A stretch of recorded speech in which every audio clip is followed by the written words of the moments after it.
Alright, so today we've been assembling some walls for the Layens hives, and we are doing things a little bit differently than the instructions call on Dr. Leo's website.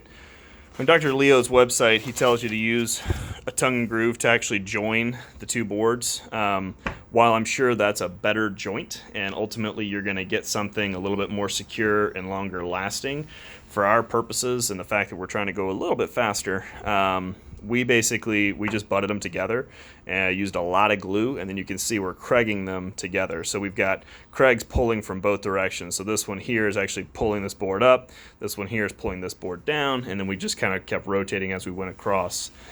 We did compensate by ripping our boards half an inch less, because once you do this math you actually lose a total of half an inch. So our total walls are to spec. You just got to adjust for that when you actually rip them. And then the next thing we did was we went ahead and put in the Kreg holes for the side walls when we join these. And again, this is a slight deviation from what Dr. Leo's instructions call for.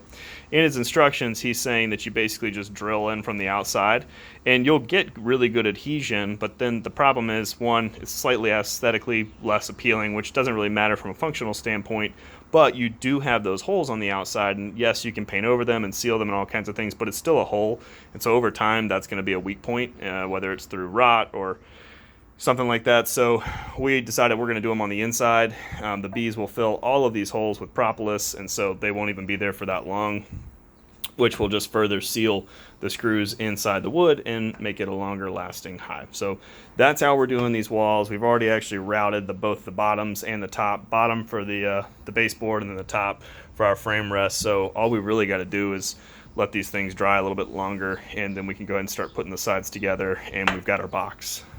So we're making a lot of progress.